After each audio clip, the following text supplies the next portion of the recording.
Welcome to The Explainer. Today, we are diving straight into a sweeping 2,000-year journey. We're going to figure out exactly how the French nation was built. I mean, going from ancient warring tribes all the way to the modern, highly stable republic we see today. It's a massive, super complex story. But don't worry, we're going to break the whole thing down step by step so it all makes perfect sense.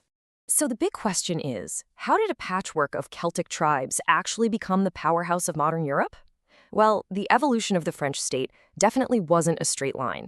It was honestly more like a massive, high-stakes relay race of power, identity, and raw survival. We're talking about a story of kings and revolutionaries, empires and republics, with each one passing the baton, and yeah, sometimes violently, to the very next generation. To make this epic timeline actually digestible for us, we've broken it down into 6 focused chapters, from Gaul to the Franks, the Middle Ages, the Old Regime, Revolution, a century of upheaval, and finally, the modern Fifth Republic. All right, let's jump into Chapter 1, from Gaul to the Franks, the ancient foundations. Long before Paris was even a thought, this region was filled with divided Iron Age Celtic tribes, along with the Aquitanians and the Belgae. Our timeline kicks off around 600 BC, when Greeks actually founded a colony at Massalia, which you'd know today as modern-day Marseille. But the real game-changer here? Julius Caesar. In 58 BC, he decisively conquered those tribes, fully absorbing Gaul into the Roman Empire. Roman culture completely dominated, right up until the empire started to wane, which then opened the door for Germanic tribes, like the Franks, to sweep on in. As the famous 20th century leader Charles de Gaulle once observed, for me, the history of France begins with Clovis, elected as king of France by the tribe of the Franks, the first king to have been baptized a Christian.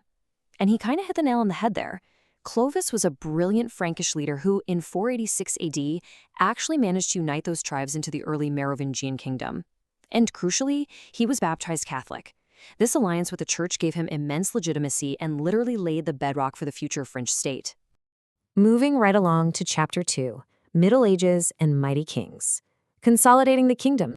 So following the era of Charlemagne, the Carolingian kingdom totally fractured. It broke into these highly decentralized regional fiefdoms that were just constantly getting battered by devastating Viking raids.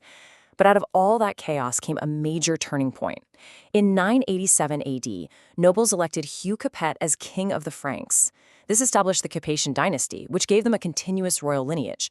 Now, initially, they really only had direct power right around Paris in the Ile-de-France region, but they spent the next few centuries slowly but surely wresting authority back from independent local warlords.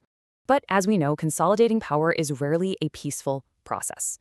In 1328, there was this massive succession crisis that abruptly ended the Capetian line, and that sparked the brutal 100 Years' War between the French House of Valois and the English House of Plantagenet. Yet astonishingly, it was a young peasant girl, Joan of Arc, who stepped up and helped turn the tide. She rallied this incredible unified French spirit that ultimately drove the English out, leaving France significantly more unified than before. Which brings us to Chapter 3, Absolutism and the Old Regime, the peak of royal power. Having finally overcome those external threats and reined in the powerful regional barons, the monarchy centralized absolute sovereignty. And no one personified this better than King Louis XIV.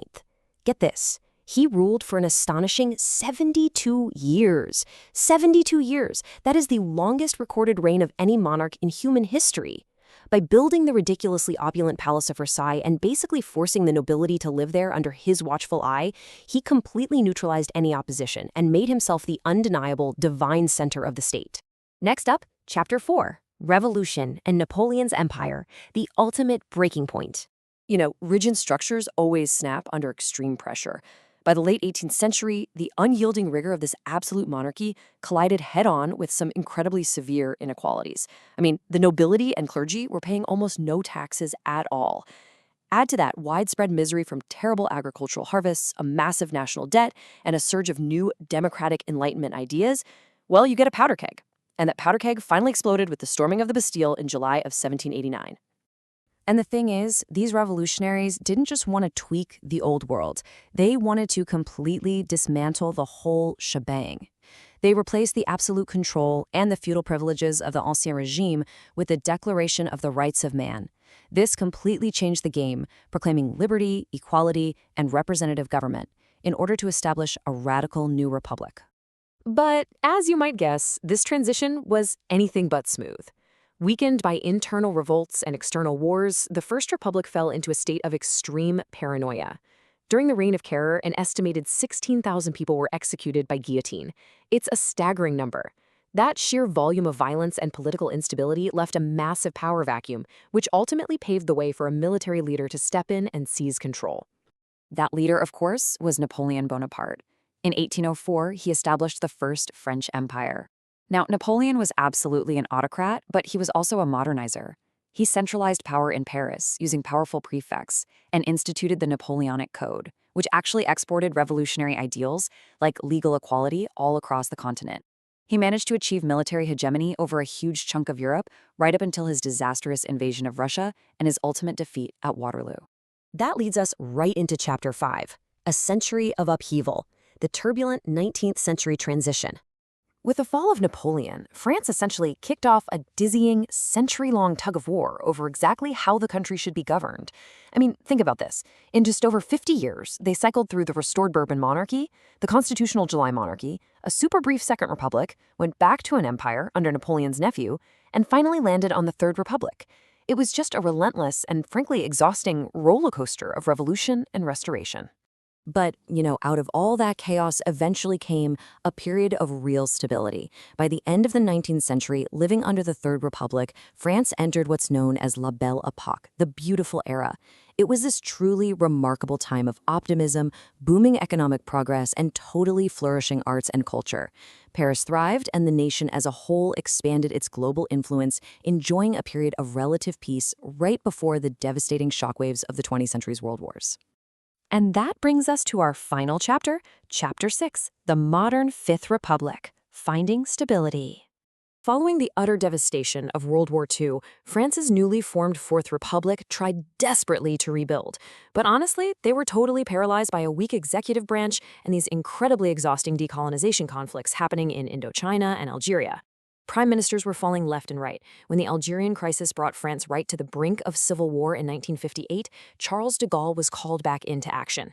He agreed to help, but only on one condition. He wanted to scrap the chaotic parliamentary system entirely and replace it with a strong, semi-presidential one, and that became the Fifth Republic. De Gaulle basically designed a brilliant mechanical fix to guarantee stability going forward. It works like this. Step 1, citizens directly elect a strong president, which gives the role immense democratic legitimacy. Step 2, that president appoints a prime minister. And step 3, they share the power. The president sets the grand policy and vision, while the PM manages the day-to-day government stuff. This separation of powers effectively cured the political paralysis of the past, and it's actually still the core framework of the French state today. Which brings us to our final thought for this explainer. What does France's incredibly turbulent past actually tell us about the resilience of the modern state? Well, surviving 2 millennia of Celtic tribes, absolute monarchs, bloody revolutions, and global wars didn't break France. It forged it. It hammered the nation into a stable core pillar of the modern European Union. The history of France is basically a masterclass in reinvention, proving for sure that a nation is never, ever quite finished evolving. Thank you so much for joining me today, and I really encourage you to keep exploring these fascinating chapters of history on your own.